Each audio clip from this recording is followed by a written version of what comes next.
नमस्कार, मैं रचना शर्मा। चढ़ती कला टाइम टीवी देख रहे सभी दर्शकों का स्वागत करती हूं। आप देख रहे हैं हरियाणा न्यूज। समाचारों की शुरुआत से पहले एक नजर आज की मुख्य सुर्खियों पर।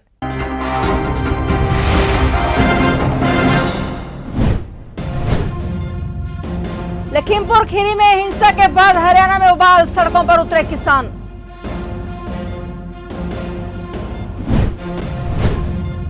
लखीमपुर खीरी विवाद, दीपेंद्र हुड्डा के साथ हुई धक्का मुक्की। यूपी पुलिस ने हिरासत में लिए हरियाणा से राज्यसभा सांसद दीपेंद्र हुड्डा। प्रदेश भर में जिला मुख्यालयों पर उपायुक्तों के कार्यालय पर सांकेतिक धरना, राष्ट्रपति के नाम सौंपे गए ज्ञापन।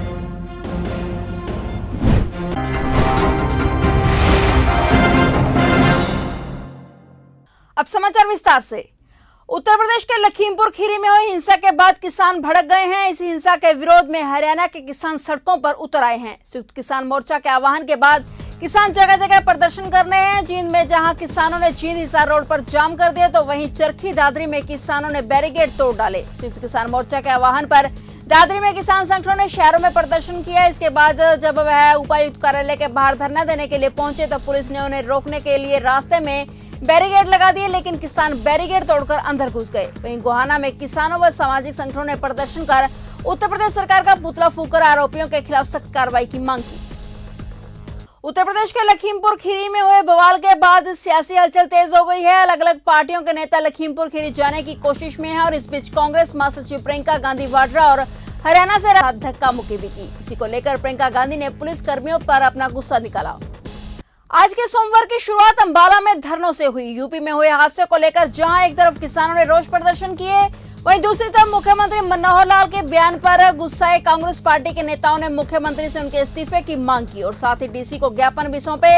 उसके बाद उन्होंने मुख्यमंत्री का पुतला बनाकर फूंका और बाद में किसानों के धरने पर जाकर उन्हें समर्थन दिया। बातचीत के दौरान रोहित जैन का कहना है कि मुख्यमंत्री को ऐसे बयान देना शोभा नहीं देता और अगर उन्होंने ऐसा बयान दिया है तो वे सीएम के इस्तीफे की मांग करते हैं। हमारे प्रदेश के मुख्यमंत्री एक गुंडे मवाली की भाषा का इस्तेमाल करते हुए अपने कार्यकर्ताओं को ये कहते हैं कि लाठ उठा लो, इनको देख लो, केस दर्ज होने दो, कोई बात नहीं, 3-4 महीने जेल रह लो। तो निश्चित रूप से ये एक मुख्यमंत्री की भाषा नहीं है, एक गुंडे मवाली की भाषा है। इस प्रकार की भाषा इस डेमोक्रेसी में सहन नहीं की जाएगी। उसके खिलाफ आज कांग्रेस पार्टी ने प्रदर्शन किया और अभी हम डीसी अंबाला को गवर्नर हरियाणा के नाम पे एक ज्ञापन सौंपने जा रहे हैं, जिसमें हमारी मुख्य रूप से मांग है कि मुख्यमंत्री जो है उनको तुरंत प्रभाव से बर्खास्त किया जाए और इनके खिलाफ कानूनी कार्रवाई की जाए, जो भारतीय दंड संहिता के तहत उनके खिलाफ बनती है। दूसरा, जो लखीमपुर खीरी में हमारे किसान भाइयों पे, निर्दोष किसान भाई जो शांतिपूर्वक प्रदर्शन कर रहे थे, जिस प्रकार से ये सत्ता के नशे में चूर होकर केंद्रीय मंत्री के लड़के ने गाड़ी चढ़ा दी और फायरिंग की, ऐसे निर्दोष किसानों को मार दिया, तो उसके खिलाफ भी ये प्रदर्शन है। और हमारी ये जो राष्ट्रपति मुद्दे से मांग है कि जो वहाँ की घटना हुई है, इसकी जो जांच है सुप्रीम कोर्ट के सिटिंग जज से कराई जाए। केंद्रीय गृह राज्य मंत्री जो हैं उनके बेटे के खिलाफ और उनके खिलाफ हत्या के धारा के तहत मुकदमा दर्ज किया जाए और उनको भी तुरंत प्रभाव से बर्खास्त किया जाए। इससे पहले हमने आज यहाँ ज्ञापन देने से पहले हमने अभी जो मुख्यमंत्री हैं और जो अजय मिश्रा है उनका पुतला फूंककर रोष प्रदर्शन भी किया। कल उत्तर प्रदेश में हुए हादसे के बाद किसान काफी ज्यादा गुस्साए हुए दिख रहे हैं और इसी के चलते किसानों द्वारा अंबाला शहर के डीसी कार्यालय में प्रधानमंत्री मोदी का पुतला फूंका गया। सबसे पहले किसान अनाज मंडी में एकत्रित हुए, उसके बाद एक पैदल मार्च निकालकर डीसी कार्यालय तक पहुंचे। वहां जाकर गुस्साए किसानों ने प्रधानमंत्री मोदी का पुतला फूंका और नारेबाजी भी की। किसान नेता का कहना है कि सरकार जल्द से जल्द आरोपियों को सजा दे। आज ये कार्यक्रम पूरे देश में डीसी साहब के दफ्तर की गाड़ी धरना देना है 1 बजे तक और ज्ञापन सौंपना है राष्ट्रपति के नाम भी। जो कल हमारे किसान की हत्या की गई है यूपी में, उनके हत्यारों को कड़ी से कड़ी सजा मिले और उनको गिरफ्तार किया जाए और जो मंत्री है उसको पद से निकाला जाए और हरियाणा के सीएम को भी अपने पद से इस्तीफा दे देना चाहिए। उसने गलत हरकतें कल की हैं, गलत बोला है, वीडियो आ रही है उसकी।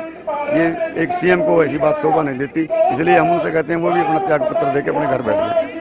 आज तीसरे दिन अम्बाला शहर के डीसी कार्यालय में आंगनवाड़ी वर्कर का धरना जारी रहा। उनका कहना है कि जब तक सरकार उनकी मांगे नहीं मान लेती तब तक उनका धरना ऐसे ही जारी रहेगा। और साथ ही यह भी कहा कि सरकार ने अब सभी आंगनवाड़ियों को एक प्राइवेट एनजीओ के अंडर सौंप दिया है, जिसका वह बहिष्कार करते हैं और सरकार से मांग करते हैं कि उन्हें किसी भी एनजीओ के अंडर ना भेजा जाए। वे सरकार के अंडर काम करना चाहते हैं और 2018 में उन्होंने जो मांगे रखी थी वह पूरी की जाए।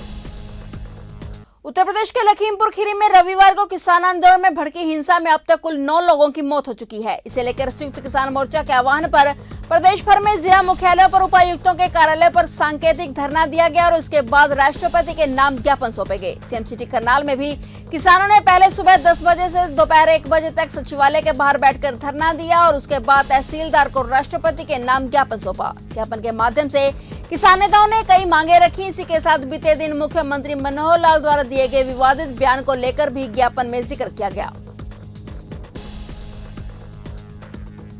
कोई भी बाप होगा, उसका बेटा हत्या करेगा, वो उसको बचाने की कोशिश तो करेगा। वो भी अपने बेटे को, त्यारे बेटे को बचाने की कोशिश कर रहा है। उसकी वीडियो सामने आ गई, एक पुलिस वाले का बयान शाम का। वो पुलिस वाला कह रहा है जो मोनू मिश्रा है वो गाड़ी खुद चला रहा था और मैं वहां पर मौके पर था। तो इस करके ये चीज साबित हो चुकी है भाई वो लड़का अपने गुंडे लेके आया जिससे ये घटना को अंजाम दिया। मांग ये रखी गई है जो वो मंत्री और उसके बेटे पर, क्योंकि उन्होंने 27 सितंबर को ही धमकी दे दी थी भी 2 मिनट में हम आपको सुधार देंगे या सुधर जाओ। किसानों ने उस दिन भी काले झंडे दिखाए थे। करनाल में एक युवती को नौकरी का झांसा देकर गैंगरेप करने का मामला सामने आया है। इस मामले की शिकायत पुलिस को दी गई है, लेकिन अभी तक कोई कार्रवाई नहीं हुई। सोमवार को युवती व उसके परिजनों ने करनाल आईजी ममता सिंह से न्याय की गुहार लगाई है। युवती ने बताया कि वह कुरुक्षेत्र की रहने वाली है, उसके पिता की मृत्यु हो गई और उसकी मां भी बीमार चल रही है। युवती व परिजनों का आरोप है कि पुलिस ने अभी तक इस मामले में कोई कार्रवाई नहीं की है, जबकि वो इंसाफ चाहती है। मेरे साथ गैंग रेप हुआ है जी। कैसे आपको कैसे बुलाया यहाँ? क्या आपके कोई दोस्त थे, कोई मित्र थे? किस प्रकार आप करनाल तक पहुँचे? नौकरी के लिए बुलाया था जी मुझे यहाँ पे करनाल नमस्ते चौक पे। वालों की इतनी मजबूर नहीं थी जी, इसलिए नौकरी के लिए मैं बाहर निकली थी जी। कैसे पता चला नौकरी का कि यहाँ पे नौकरी निकले? कैसे उनके संपर्क में आए आप? फेसबुक पे बात हुई थी जी, वालों है तो जी लिखा हुआ नौकरी के लिए, उस वहाँ से बात करके जी उनके लिए गई थी मैं जी। ऋतिक नाम का लड़का है जी, उसने मेरे को बोला कहते आपको नौकरी दिलवा देते हैं जी। चैट हुई मेरी उनके साथ जी। उन्होंने मेरे को यहाँ नमस्ते चौक पे बुलाया जी करनाल। मैं तो जी इतना ही कहती हूँ जी कोई कार्रवाई नहीं हो रही है। मेरी फैमिली को और मुझे धमकियाँ देते हैं जी फ़ोन करके समझौते के लिए, और मैं उनको सजा करवाना चाहती हूँ जी। को पुलिस वाले कोई कार्रवाई नहीं कर रहे हैं, तो अगर मुझे और मेरी फैमिली को कुछ होता है तो वो 5 चोर भी जो बाहर आज़ाद घूम रहे हैं उनके वही जिम्मेदार है जी हमारी मौत के। और पुलिस कोई कार्रवाई नहीं कर रहा है जी, पुलिस वालों के भी जिम्मेदार है जी। फरीदाबाद में आज फिर रेलवे की कीमती जमीन पर अवैध रूप से बसी संजय नगर कॉलोनी में तोड़फोड़ दस्ते ने तोड़फोड़ की कार्रवाई को अंजाम दिया। गौरतलब है कि 4 दिन पहले भी यहां तोड़फोड़ की कार्रवाई की गई थी, लेकिन सुप्रीम कोर्ट ने कुछ झुग्गियों पर स्टे लगा दिया था और जिसकी वजह से तोड़फोड़ की कार्रवाई को रेलवे प्रशासन को रोकना पड़ा था। लेकिन आज एक बार फिर से दोबारा यहां तोड़फोड़ की शुरुआत की गई। इस मौके पर भारी संख्या में आरपीएफ और जीआरपी के जवानों के साथ साथ लोकल पुलिस भी मौजूद रही। भाई ड्यूटी में स्टेट लगा रखा है, मुझे यहाँ कार्रवाई हो रही है, डेमोलेशन हो रही है रेलवे की तरफ से। मुझे ड्यूटी में स्टेट लगाया, लॉ एंड ऑर्डर की पालना करने। सर इससे पहले जो यहाँ पर जो कार्रवाई की गई थी, कितने घर कर दिए थे, तोड़े गए थे? रेलवे वालों से पूछा गया था, मैं 400 साढ़े 400 करीब पहले तोड़े गए थे। अब मेरे ख्याल 250 के लगभग बता रहे हैं रेलवे वाले। सर इस पर भी एक आज सुनवाई भी होनी है कोई कि क्या बता पाएंगे? सुनवाई की मैसेज जो कार्रवाई वो कर रहे हैं रेलवे वाले जी। तो आज ये कार्रवाई पूरी हो जाएगी सर? कार्रवाई लगे हुए हैं, बिल्कुल उम्मीद तो है जी पूरी हो जाएगी। कोई आगे से कोई स्टे वगैरह नहीं आया। उत्तर प्रदेश के लखीमपुर मामले की आंच फरीदाबाद तक भी पहुंच गई है। इस मामले को लेकर कांग्रेसी कार्यकर्ताओं ने लघु सचिवालय पर जमकर विरोध प्रदर्शन किया और उत्तर प्रदेश और हरियाणा के मुख्यमंत्री का पुतला फूंका। कार्यकर्ताओं की मांग है कि उत्तर प्रदेश के मुख्यमंत्री और हरियाणा के मुख्यमंत्री अपना इस्तीफा दें। इस दौरान कार्यकर्ताओं ने पुतले भी फूंके। यमुनानगर जिला सचिवालय के सामने समस्त जिले के आंगनवाड़ी वर्करों ने इकट्ठे होकर सरकार विरोधी नारे लगाए और बताया कि एक और तो देश के प्रधानमंत्री बेटी बचाओ बेटी पढ़ाओ के नारे लगा रहे हैं, दूसरी ओर कहीं ना कहीं आंगनवाड़ियों का निजीकरण करके महिलाओं का शोषण किया जा रहा है। उन्होंने कहा है कि आंगनवाड़ियों को हो रहे निजीकरण का विरोध करती हैं और सरकार से मांग करती हैं कि आंगनवाड़ियों में काम कर रही सभी वर्करों को पक्का किया जाए। टोहाना के साथ चंडीगढ़ रोड पर स्थित गांव भीमेवाला के ग्रामीणों ने सुबह गांव के बाहर नेशनल हाईवे 148B को जाम कर दिया। ग्रामीणों का आरोप है कि उनके गांव में लंबे समय से बारिश के बाद जल भराव की समस्या चल रही है, जिसका कोई भी समाधान प्रशासन के द्वारा नहीं किया जा रहा। इसको लेकर वे बार बार राजनेताओं के साथ साथ प्रशासनिक अधिकारियों को भी अवगत करा चुके हैं, लेकिन इस दौरान वाहनों की लंबी कतारें लग गई और किसान जाम को हटाने पर राजी नहीं हुए। आज किसान आंदोलन संघर्ष समिति भी मेवाड़ा द्वारा NH 148B को जाम किया हुआ है। जब से हमारे गांव में आज पहली बारिश हुई है तब से जल भरने की समस्या बनी हुई है। 27 तारीख को यहाँ SDM साहिबा पहुंची थी। उन्होंने स्वास्थ्य विभाग को मेडिसिन देने और फॉगिंग करवाने बारे आदेश दिया था, लेकिन SDM साहिबा के आदेश से स्वास्थ्य महकमे पर कान पर दूर तक नहीं रहेंगी और गांव के अंदर लोग बीमार हो चुके हैं, पशु बीमार हो चुके हैं। शासन और प्रशासन द्वारा किसी प्रकार की गांव की स्थिति नहीं संभाला गया है। जल निकासी का कोई भी प्रबंध नहीं किया गया है। अगर हमारी एक या 2 दिन पूरी सुनवाई नहीं की गई तो जल निकासी का प्रबंध न किया गया तो ये रोड जाम अनिश्चितकालीन समय तक जारी रहेगा।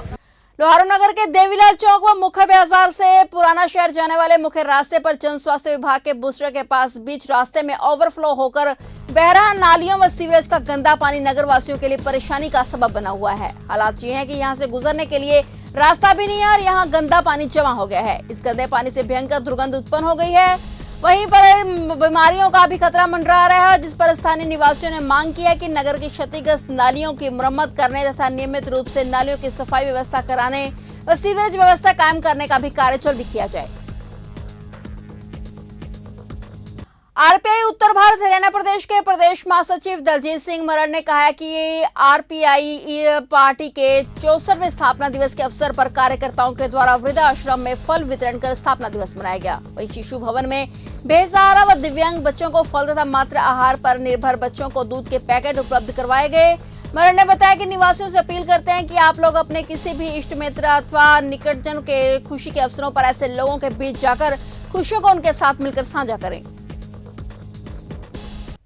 सेंट विवेकानंद मिलेनियम स्कूल के बच्चों और अध्यापकों ने सरकारी विद्यालय जन सामान्य को स्वच्छता एवं पोषण के प्रति जागरूक किया। सुदूर शिवालय की पहाड़ियों में स्थित जबरोड के सरकारी विद्यालय में जाकर वहां के विद्यार्थियों को स्वच्छता, स्वास्थ्य और पोषण के प्रति जागरूक किया गया। वहां छात्रों को हाथ धोने की सही विधि एवं इस ऋतु परिवर्तन समय में किस प्रकार का भोजन करना चाहिए, इस विषय में विस्तार पूर्वक से जानकारी दी गई। फिलहाल हरियाणा न्यूज में इतना ही। तब तक के लिए देखते रहिए चढ़ती कला टाइम टीवी और मुझे दीजिए इजाजत। धन्यवाद।